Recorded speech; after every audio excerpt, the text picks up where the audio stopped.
Are you ready for a reboot? Welcome to the Sheila Mack Show, reality at its finest. History reminds us those hit hardest often become the change makers. This year, we've all hit crazy economic, social, and emotional rock bottoms. We all get knocked down. Something hits globally, locally, personally. It affects our health, finances, our relationships. We have to recreate a business or career. Each show, Sheila and her special guest will be sharing their reboot stories, guiding you with real solutions to upgrade and up-level emotionally, mentally, physically, spiritually, and financially. Here on NBC's KCAA Radio. If you're ready to pull yourself up by the bootstraps and bra straps, enjoy a listen.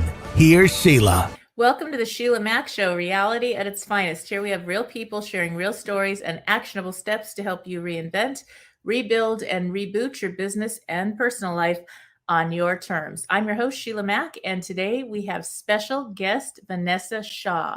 Vanessa is a highly accredited and internationally recognized business success coach.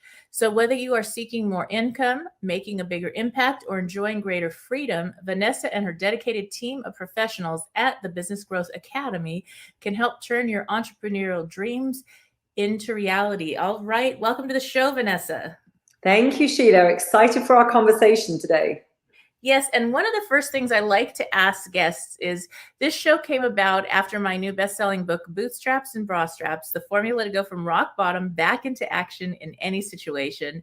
And we have experienced more rock bottoms than any other time in history right now. So we are going through these situations, and I'd love to hear about a time maybe that you could share with the audience when you experienced a difficult situation and how you got back on track. Oh yeah, because it's great, right? We've got to paint the real picture. It's not all rainbows and unicorns or whatever else we might be talking about.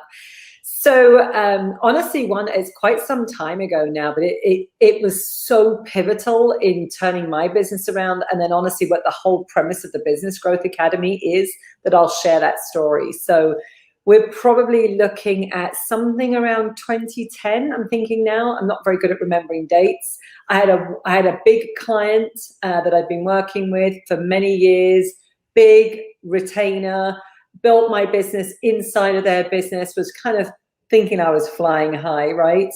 And I put all of my eggs in one basket. And essentially the short story is, overnight, I lost that contract. The truth is, it wasn't actually overnight. That's the story version of it. The truth is, it wasn't overnight. It was actually over a period of months. And I was just scared. I didn't know what to do. I didn't think I'd be able to ever replicate that client, and kind of had a bit of a head in the sand approach of, I've still got some time on my hands, until, that contract came to an end. And it represented probably about 85% of my income at the time. So it was massive. And by the way, the deal I had was a really good deal with them as well. So this wasn't just, a couple of $1,000s a month. This was a, kind of high six-figure retainer.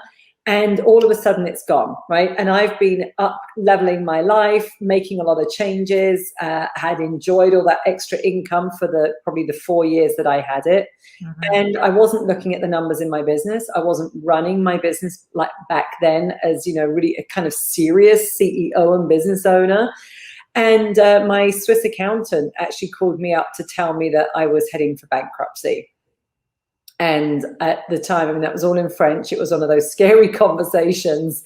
And it started off with the, ooh la la, Madame Shaw. And I was like, oh, shoot, I know something's coming here. And I literally had close to, I think, about $2,000 left in the business, with obviously payments and, other things, commitments, that needed to be made. And I had lost all of my clients, right? The ones that I had left were so small that they really weren't going to be making the difference. And that was one of my really low moments, right? It was like, oh my gosh, the shame of that, how could I have got myself to this place? Everybody thought on the outside that I was successful, that I had my act together. So I was experiencing a lot of shame, a lot of guilt now about what I was putting my family through, and embarrassment, frankly, that I hadn't figured things out. And it's like, why didn't I know what to why didn't I know what to do? Why wasn't I looking at my numbers? Why had I abdicated responsibility for that to somebody else? And it was honestly, Sheila, one of those days when I remember saying to my husband, if I don't get out of bed today, nobody will notice. That impact that I wanted to have in the world is not happening. I've lost a big client. I could kind of just, go back to being who I was before, which, by the way, was a stay-at-home mom previous to that. And kind of nobody would notice. And it was a very humbling moment of, wow, I'd said I wanted to make an impact. I was coaching other people to be impactful. Here I was in a mess. Long story short, though, instead of kind of going under, I had that moment of throwing in the towel, right? I indulged in that and I was like, no, I am here for a bigger impact. There's got to be some good that comes out of this and some learning.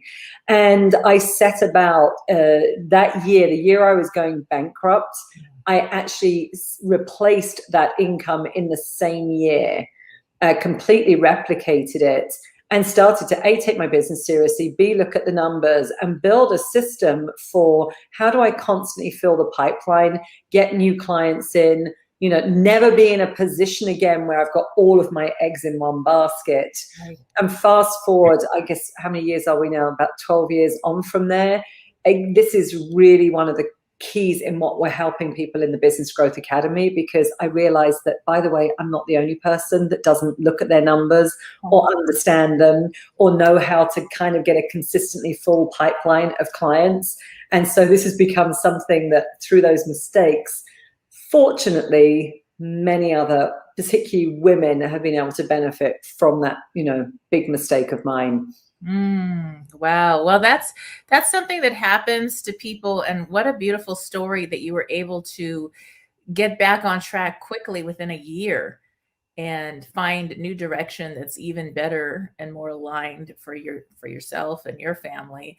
So that's something that happens a lot. And there's being the talent, and then there's being the number person, and they're not always the same person. So it's a good thing to delegate at a certain point, for sure. I had gift stores when I was younger at 23 going forward. And I remember President Clinton spoke at the community college, went to lunch at Rocky Cola Cafe in Montrose, California, and came to my store, and the Secret Service showed up first. And I thought, oh my gosh, did I not do my sales tax right? Oh gosh. Away, am I going to jail? What's happening? And then, and then here's the president at the time. And so it was an experience that taught me. And the next day I hired a CPA. And I said, you know what? As good as I was doing it, it wasn't perfect. And she actually made amendments to the returns that I had done. Yes. We don't round numbers for the taxes. And I was like, we don't? No, why not? It's kind of easier, right? I was like, I'm doing the best I can. So that's it. So delegation, you don't have to do everything, but when you start out, you feel like you do. Yeah. And I think the key that you've just said there as well, because it's a really important distinction, delegation does not mean abdicating responsibility. I had abdicated responsibility. Right. So again, as the business owner, it's like I wasn't on top of those things. I wasn't, giving it to somebody else. But again, and that's such a key distinction. It's like, oh no, somebody else can do the work, but I am still involved, overseeing, learning what that needs to look like. And, I'm the one that's responsible for growth. I'm the one that cares most about my business. So let's put me back in the driver's seat here. Yeah. And that's something I always knew. I could just put my finger in the air and be like, I know exactly the account balances, the income, the expenses. I always knew that. I just didn't know how to do all those forms and fancy things. Yes, all the other stuff. Yeah, and I was so young when I started. And honestly, I still don't like doing those things, but I like to know where I'm at. Of course. So I can make the right choices. And that's really important to oversee, because you never know who could be doing something not so right that you hired. So you do want to keep a check. Totally. Yeah. So what advice do you have for new entrepreneurs that feel like they have to do everything because their budget is really strapped starting out? Oh gosh, that's always such a great question. And you can't give a cookie cutter answer for that, because of course there's a whole load of things where we can say it depends, right? It depends on so many things. But I think there's some good principles. At the end of the day, we do have to do a lot in the early days, right? We as you say, bootstrapping, bra strapping, whatever that title was. I'm like, oh, that's so good, because you do have to. I was very fortunate. Like, my first website, in fact, all of my websites, my husband's grown with me, but my husband was cobbling those together for me, because he's got techie abilities, right? And so, I didn't have to pay people for those things. In the early days, yes, I was doing everything myself. I was scheduling the appointments. I was getting the clients. I'm doing the work, right? You were just wearing many, many hats.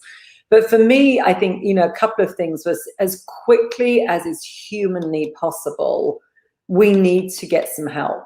Mm-hmm. And for me, there's just some things that, in fact, there are two recommendations that I often make is, A, don't do your own bookkeeping. And, because to your point, you could even think you're good at those things, but it's not the highest use of your time. And somebody else that's really got the skill set will be able to set it up a lot better than you. The other one is even as simple as having like an admin assistant that can do things like scheduling and, just some of that basic admin and organization. I got myself a VA for, I think it was 10 hours. Actually, it might even have been 5 hours a week, actually, when I think about it. And we're talking a long time ago now. Mm-hmm. But just that 5 hours a week was enough to get some of that draining stuff off my plate. Because it wasn't that it was just 5 hours. It was the stress, it was the procrastination, it was the fact that these things were so draining, right? And taking my eye off of other things that I could be doing to grow. My advice as well is always don't hire for where you are now, mm-hmm. Hire for where you're headed. But in your case, you were figuring out the income piece, mm-hmm. right? Yeah. And which is the smart move. And that's why we say we've got to ramp up, income, because the income will be able, you're better to buy certain things and solve problems with that you can't when you don't have it. Yes. I mean, I was able to travel to buy the products and do things like that. I went to all the shows, the mm-hmm. shows and this and that, because I had teams, there were 5 operating stores. Yeah. So with that, you have to have people. And I got into real estate because I started investing and got my license. And then at the shopping park, all the other store owners were like, how did you do that? And they were twice my age mostly. I was like, I'll show you. And then I had my license, so I would start making sales on the side. And, obviously I had a team with the real estate side because I couldn't do anything full time. I just learned how to delegate a lot. Yeah. And the people that were able to invest in buying their place of business back in the day when business changed or they got sick or wanted to retire, they had something. And those that continued to pay the rent and didn't invest somewhere else, maybe either, they would invest in their house. They would pull money out of their house to fund the business in the bad years. And a lot of them went out with different, 2008, whatever, and different situations. So it does make a difference in planning. And if you don't have a business plan, even to start, you don't even know where you're going. I know. And you say it's heartbreaking, right? Because this is, again, it's, people's livelihoods, right? It's their futures. I mean, it's all of these things that are at stake. And as you say, if you got to have a plan, I'm not somebody, anybody even listening to this, I'm actually not somebody that believes in detailed plans, like a roadmap. Right. Some people think of a business plan, right? And they immediately think it's like a 68-page document that they've got to kind of map out everything. No, that's typically for when you need investments. It's like a different thing. But the truth is, you can do a plan on one side of paper. Mm-hmm. It doesn't have to be that complicated, but then you've got a roadmap, right? That's the piece. And as you said, like that, now you kind of go, okay, now I know where I'm headed. And that plan also needs to dictate, like, what am I focused on every single week to actually make this happen? Yes. And what is the course corrections that you need to take? Like right now with our interesting pandemic, there's course corrections that had to happen, even for investments. and real estate. I mean, there's just a lot of change on our planet right now. And I was going to do a speaking tour, and now I do everything online with the show and different going on other people's shows all the time. And so that's how I get my message out. And I'm teaching courses in Australia, South Africa, all over the planet that I would have never even done had it not been for this crazy pandemic. So I love that. And I think, you know, I know a lot of my business owners as well, they learn to say, you know, obviously we actually launched, I mean, here at Sheila, we actually launched a brand new program in the pandemic. Like the day that the world went crazy in the States was the day we launched. I was like, you've got to be kidding. This is business growth program. And businesses were being shut down. So I was thinking, oh my gosh, like, is this my second near bankruptcy moment? And actually it wasn't at all. It's actually been massively successful. And to your point, one of the things was shifting people's mindset around what's now become possible through the pandemic. And I know for a lot of our business owners, especially when it came to time, they were wasting so much time traveling across town, face-to-face meetings, getting in their car, doing all of these things that they then realized, actually, I could just be in one place. And as you say, see clients all around the world, see clients all over the state or all over town. I don't have to be stuck in traffic. Right. So even something as simple as using the technology and realizing, no, we don't actually need to like meet people face to face. You might want to once in a while. That's very different, but you actually don't need to. And, you know, a lot of our business owners, again, we're seeing that. And as you say, you know, being flexible to, you know, there are going to be changes, and that's a big part of business growth. And yes, we have plans, and they don't always, you know, we can't always work the plan. So, you know, something happens, but we've got to have that flexibility to actually look at, okay, what are the opportunities that I've now got? And those I think we saw so much of that in the pandemic with people that unfortunately, there were a lot of people that just got completely into fear. And a lot of scarcity and a lot of, you know, this won't work anymore and people aren't buying and I can't possibly sell and talk about what I'm doing in business in this climate. I was like, you definitely don't want to be tone deaf to what's going on. And we've got to be compassionate about, you know, there are real people suffering here, and there's still a whole lot of people that are thriving and working out how to do things differently. Right. Right. Yes, it makes all the difference to be able to course correct and be flexible with the plans, because life happens, things change. And if you had to put yourself on hold for a moment, your business, if you're listening in, and that's okay too. That doesn't mean it's over. It just means maybe you had to pull up your sleeves and help your spouse, or homeschool the kids again, or because schools were closed, or something else showed up and that was the season. And now as we're starting to get back on our feet, what can you do now? And how can you slowly rebuild where it serves your family and your lifestyle that you want to create? I think, how does lifestyle design fit into what you're doing with your business? I love that you actually said that, because it's true that there could be a lot of people that, again, really suffering right now, feeling a lot of shame and guilt and all of those other things that we can go to. And I think if there's one thing that the pandemic has taught so many of us is around lifestyle, right? And what's important. I think that's one of the gifts that's really come out of this. And so actually lifestyle, interestingly enough, was always important to everything that we did. Right. It always was. I mean, we've never not been kind of teaching about that. So for me, the philosophy is very much around building a business that will support the life you want to be living, right? Not the other way around, right?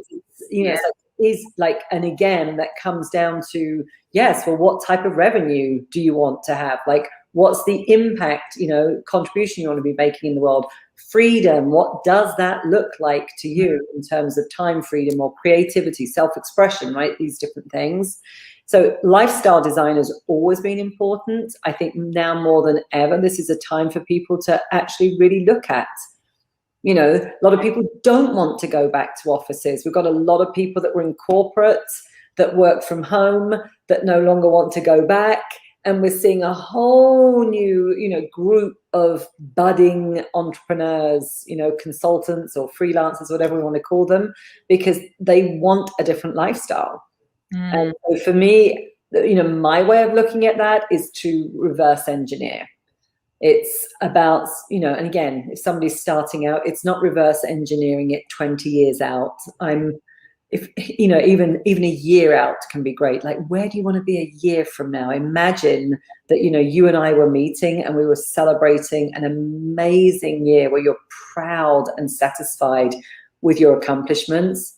What needs to have happened in that year, right? Get super practical around that and put some of those, put some of the numbers on that. The amount of revenue, what amount you've got to pay yourself. In business, it's not just about revenue. It's, in fact, you need to pay yourself first, because otherwise you'll be going back to a job if you can't sustain it, right? But again, like really mapping those things out, that's, we reverse engineer into lifestyle.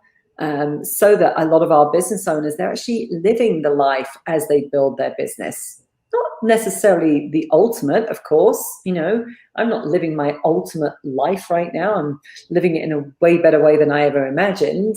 And there's always more. But that's the way, again, we can start to build that muscle and actually see that business can support the life. But we've got to start it now, like not wait for 10 years. Yes, that's so good. There's something about the reality that if you're having trouble in life, maybe a relationship, a divorce, a death, something happened, it's going to affect your business, and your business affects your life. And this is the craziest thing I found, is that when I give myself time for the self-care, which sound, you think, oh, this is counterintuitive. How could this possibly be? I get more done when I go to my club that's where I moved to, has this whole lifestyle wellness, club, 10 classes a day and personal training, all these beautiful things. When I go there and do that, I actually get more done. I'm more productive at work because I gave myself that promise. I committed to doing something for me, and I actually did it. Yep. And so that's something that it doesn't make any sense. My house gets cleaned better. I mean, because we haven't had cleaning people since this crazy pandemic. It's like, I miss that.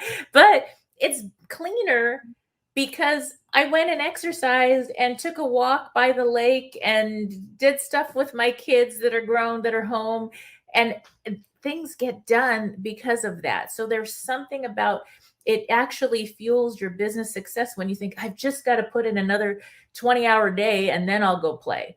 Do you know, it's that way.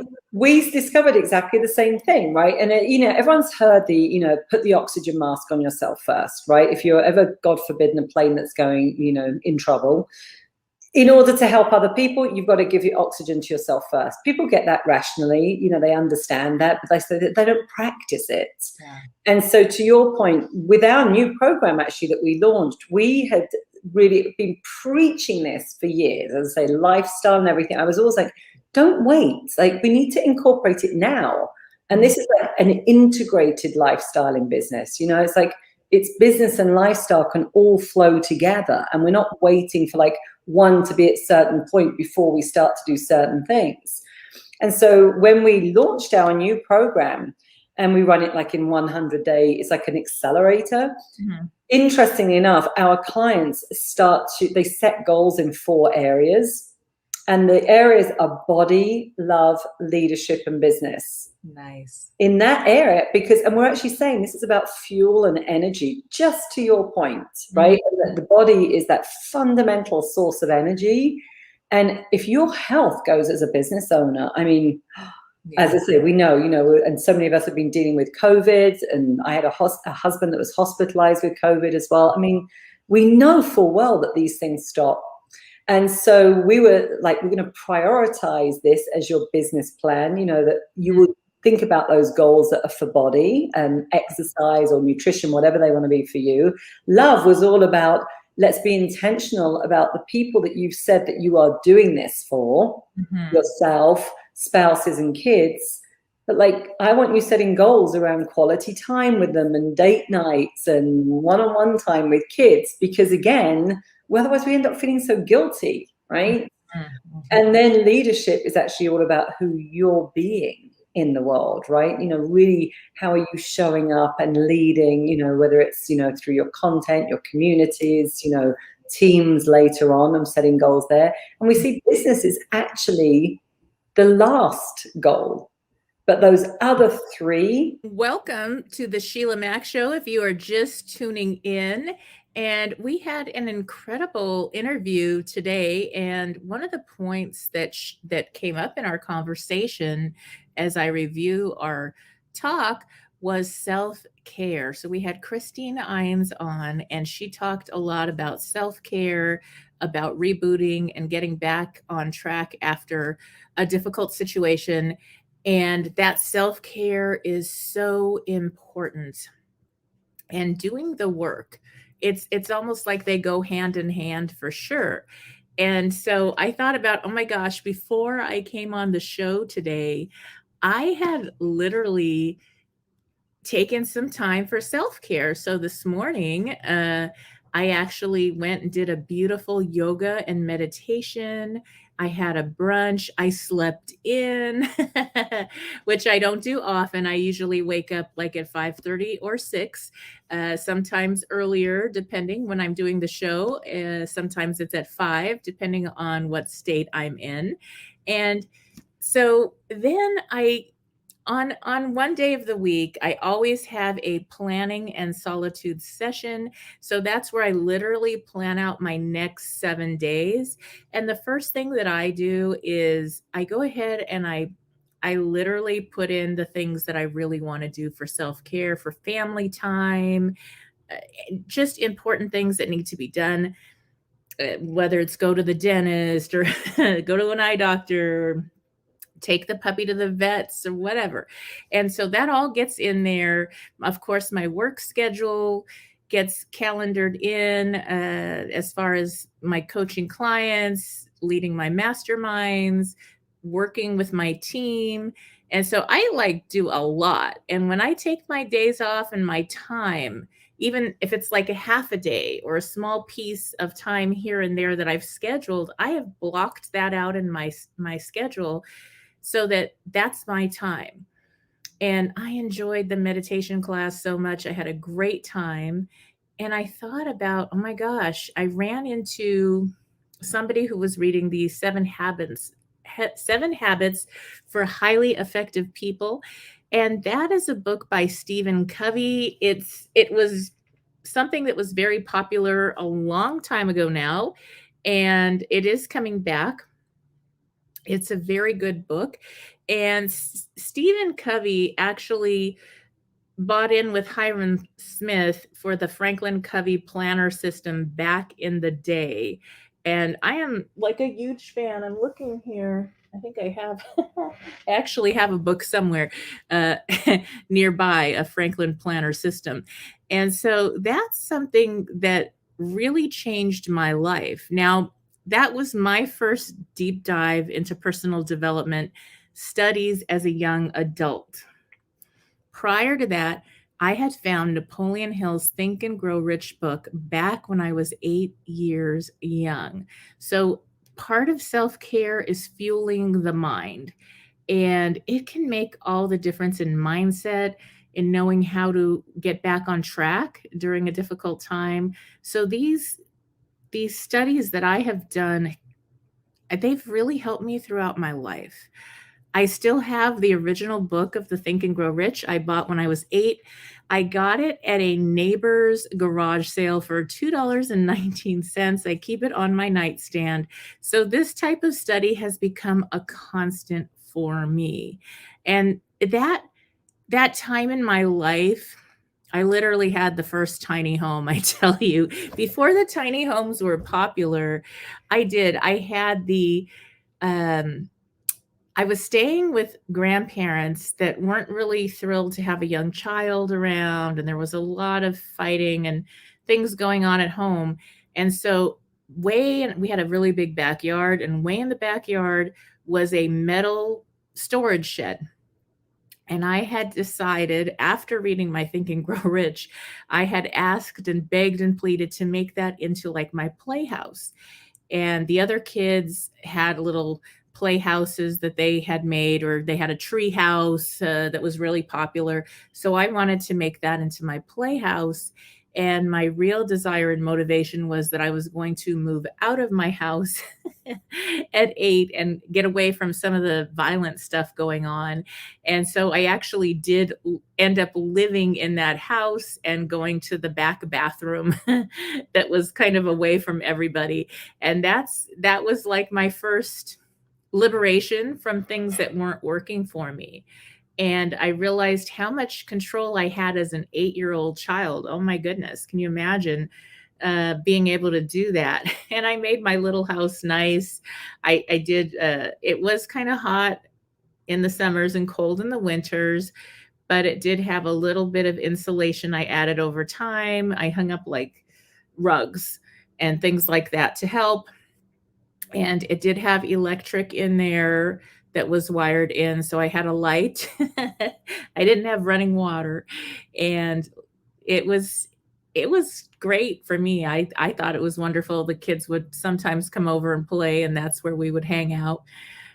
So that was my first connection with home and helping people find houses later on in life, and investing in properties through real estate to help people live their dream and enjoy their life has always been super important to me for that reason. I wanted to, when I bought that Think and Grow Rich book, one of my goals was, my mother was home with the grandparents and she had polio, she had some issues. And so my grandparents would mostly beat her up and try to like make her be more like everybody else. And she just couldn't do that. And so I would end up like getting in the middle of the fights and getting hit and, broken bones kind of things. It was not a good thing. And so my goal, my little 8-year young heart was like, oh my gosh, I want to save up enough money. I want to think and grow rich. That's the title of the book got me. How can I think and grow rich enough to like rent an apartment and get our own place so that we don't have to deal with this abuse? And so that was really one of my motivations for buying that little book. And that was purchased with my allowance. And I would go clean the neighbors' houses and help out. My grandparents always wanted me to work. And so that was something I had my own little money that I saved up for. And I bought that book. Later on in my personal development journey, I found Dr. Wayne Dyer. And when I got into his books, he started with psychology. His first book was called Your Erroneous Zones, and it wasn't about anything other than psychology. It was nothing erroneous at all, no zones required. And so it was a book about psychology, and his whole thing came from this psychological perspective. And then I studied more of his books, and I would go to some of his live events, and he, through his own life, kind of transitioned from psychology into spirituality and more metaphysical topics. And so that was another study that I really got deep into that work. And of course, Dr. Wayne introduced me to the Louise Hay group and Hay House Radio. So I studied a lot of people that were on the radio station back then at the Hay House, and I learned all their teachings, and I just found it fascinating. So this has been a hobby or a passion really of mine that has truly changed my life over the years. Now, later on, at a certain point in my life, I had this neighbor that lived in a house on the hill above my house. And she told me, like, she went to this vacation or did something. She came back and she told me, oh my gosh, you won't believe this. I met this incredible guy and he's like this teacher trainer and he's wonderful. And I went to Fiji, so you can guess who I'm talking about. So she was telling me all about this guy named Tony Robbins.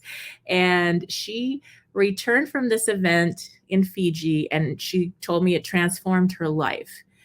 And then she told me all the things she learned. She gave me, back then it was tapes. She literally gave me the tapes and she was hopping up and down. She had like a rebounder thing and she was shouting incantations in her yard, which overlooked mine. So of course I hear her, and she had her little son that played with my kids. And so we're all like, what is going on with this neighbor?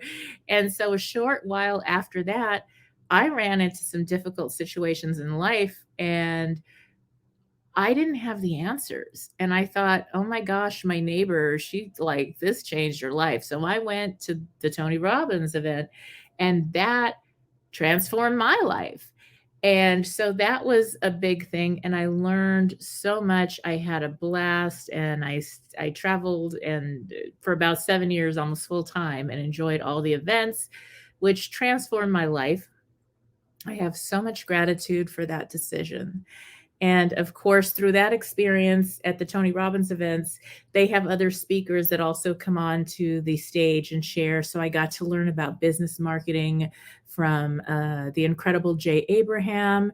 And if you look on my YouTube channel, you can see a two-part series where I got to interview Jay Abraham for this show. So just go to YouTube, Sheila Mack Show, and type in Jay Abraham, Sheila Mack, and you will see that interview there. So that was just an incredible learning experience. And no matter what you're doing in life, no matter what business you're in, you are in marketing in one form or another, for sure. I also got to learn about accounting from Keith Cunningham. And then that it transformed my business life. The next thing I did was I got to study all about spirituality. So I got to experience Dr. Joe, Master Co, my favorite energy healer, Donnie Epstein, which I could talk for hours about that incredible experience. And of course, I traveled over to India. I studied with the monks. I went to the One World Academy and Oneness, that's now Ecom Spiritual Center. And I also started doing regular meditation practices.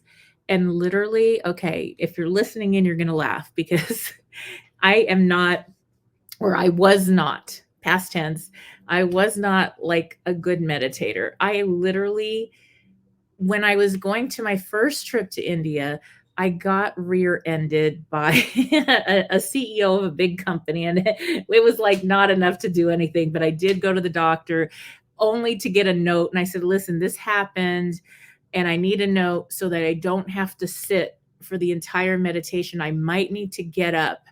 And it was really like my out for not having to sit that long, because I thought, you want me to sit for like 8 hours a day and learn meditation? I mean, just somebody just no, that's going to be like torture for a person like me.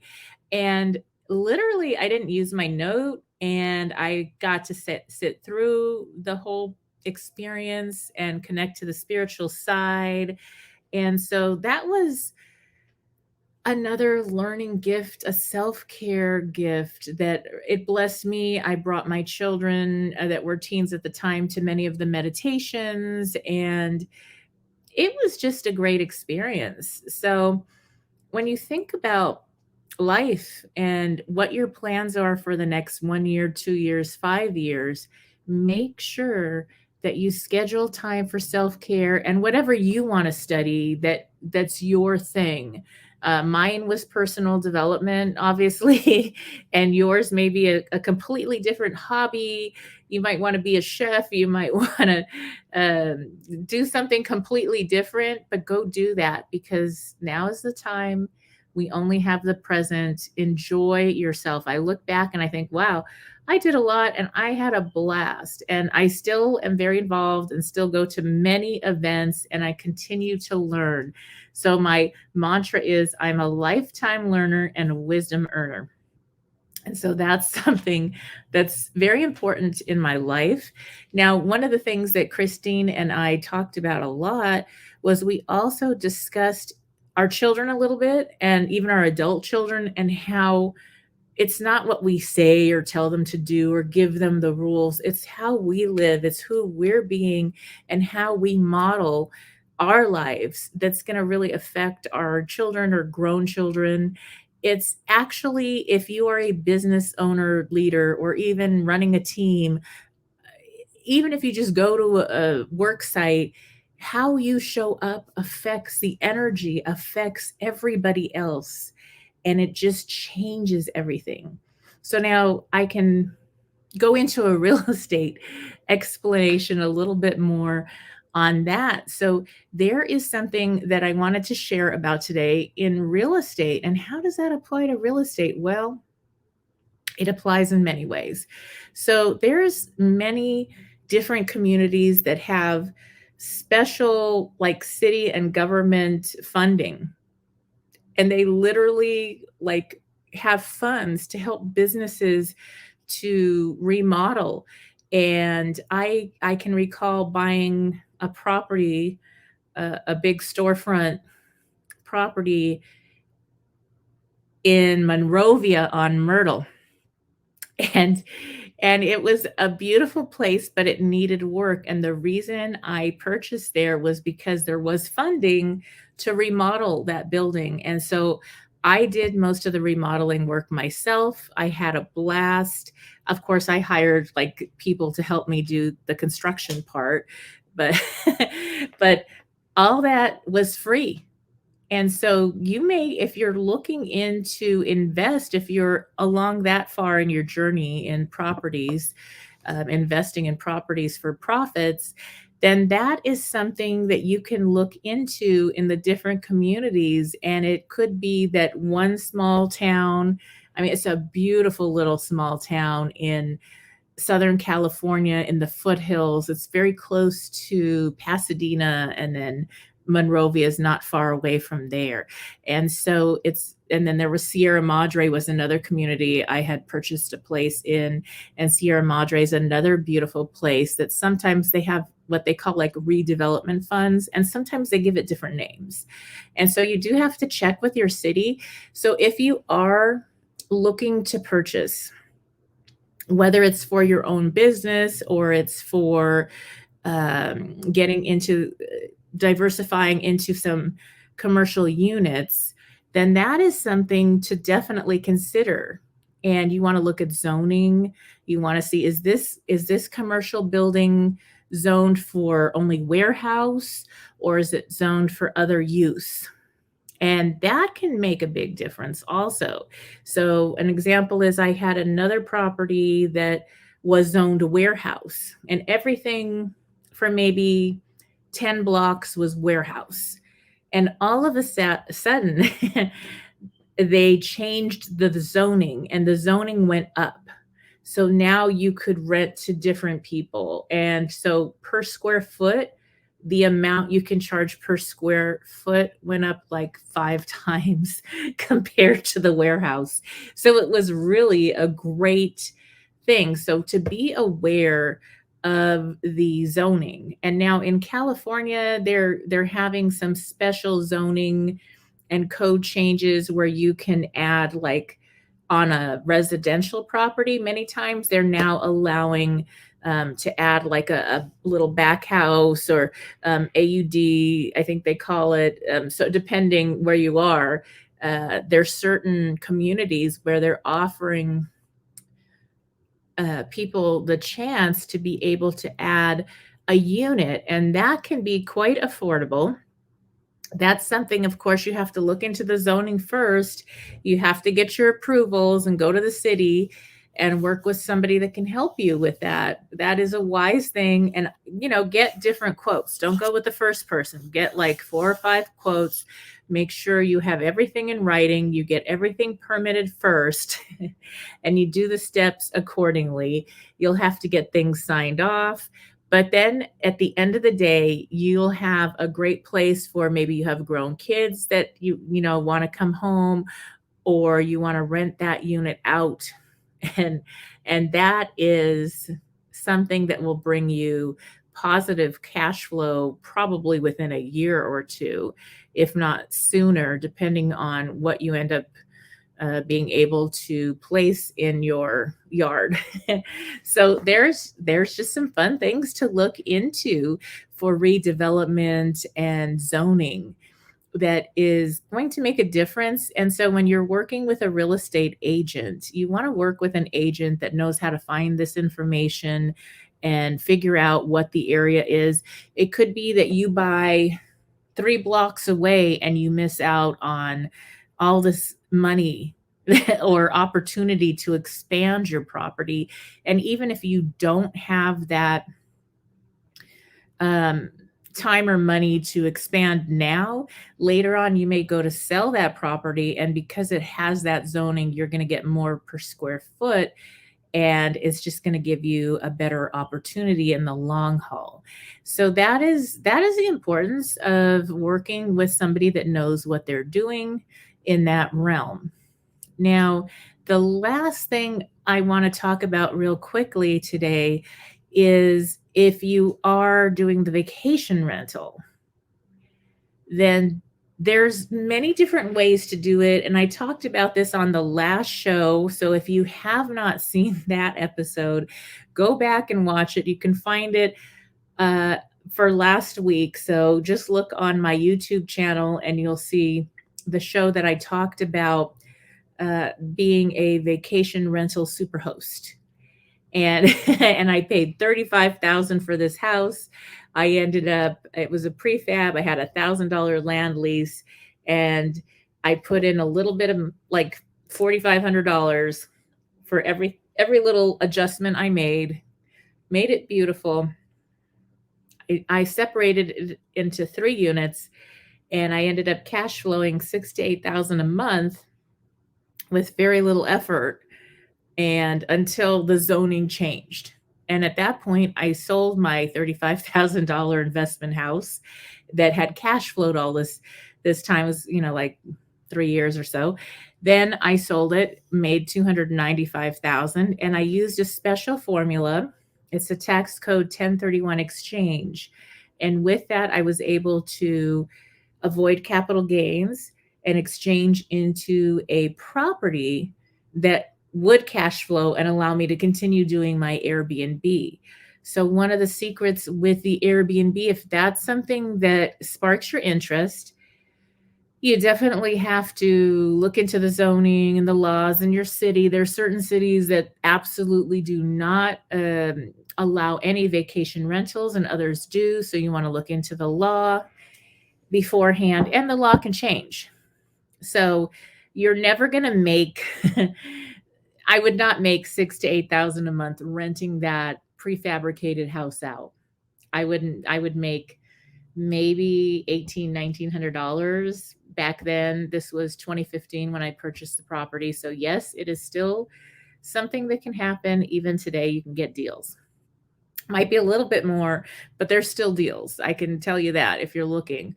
And there's other ways to do your Airbnb or your vacation rental. There's other companies that do that as well.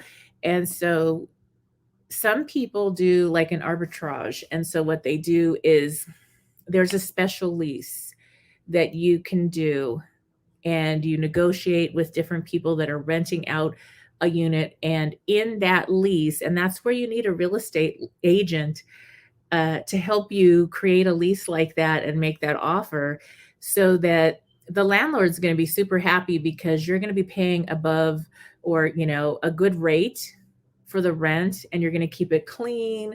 You're going to manage it, and you will legally be able to rent out a unit that you end up making cash flow from, and everybody's happy.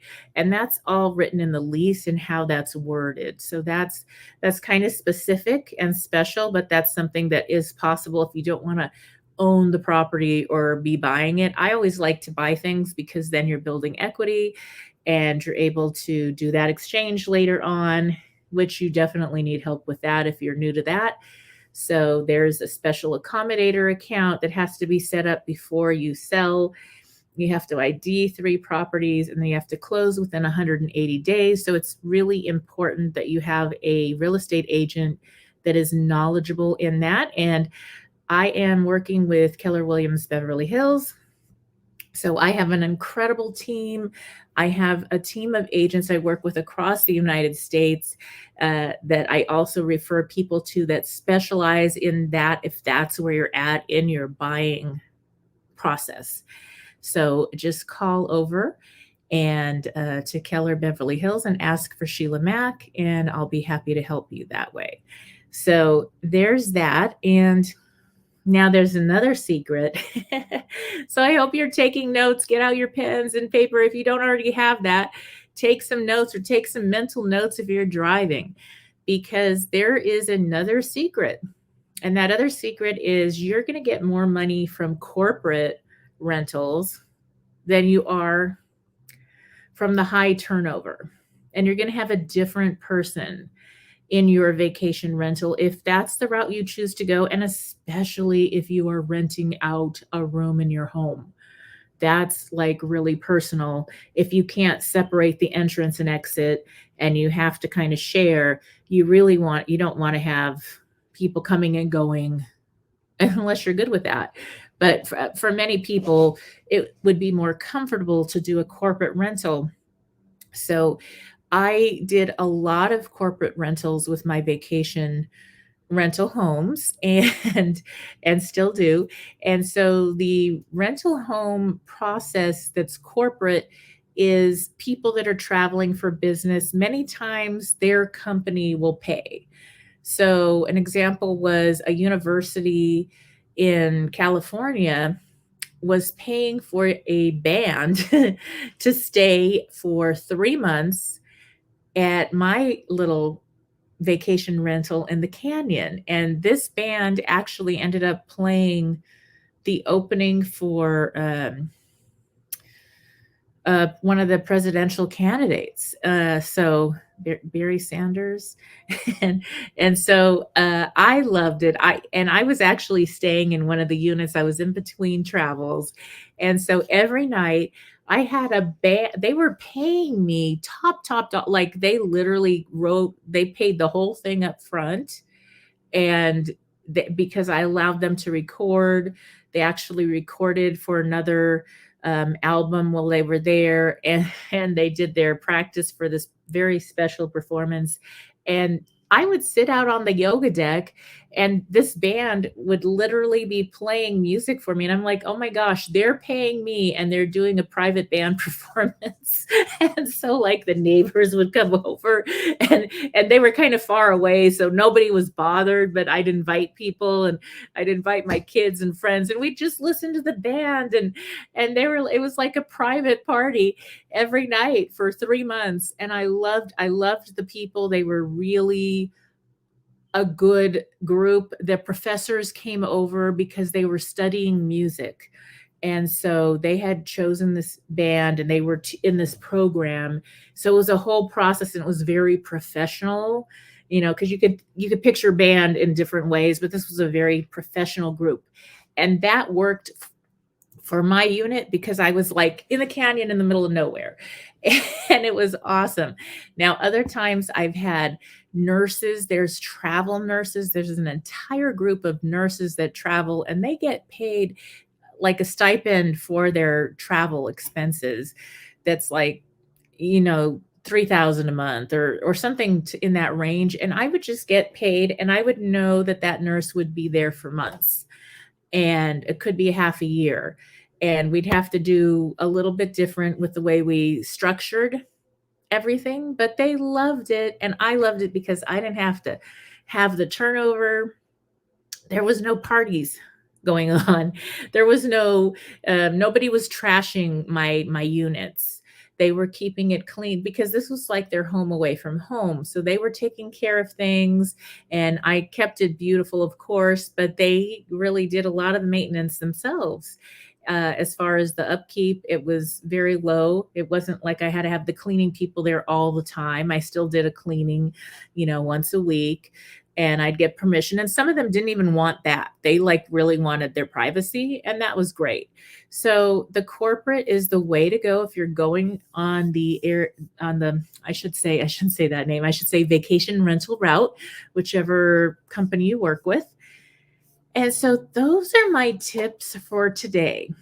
And I hope you tune in next time because we will be talking about some more great information to help you get started on your process of turning your properties into profit. And that's going from, I'm going to go through the steps of how to pay off your debt and get your first home, all the way through how to buy luxury homes or vacation homes, or structure the way you live in a way where you could live in two states and benefit from both and have a blast, and actually be able to keep your current house and have a second house.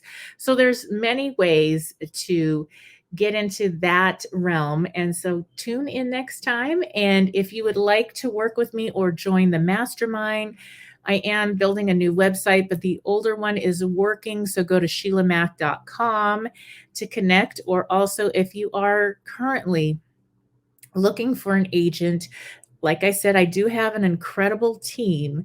And so give a call over to Keller Williams Beverly Hills and ask for Sheila Mack, and I will get back to you within the day. All right. And again, thank you for tuning in. This is Sheila Mack Show here on NBC's KCAA Radio, the station that leaves no listener behind. Tune in again right here on KCAA, the station that leaves no listener behind.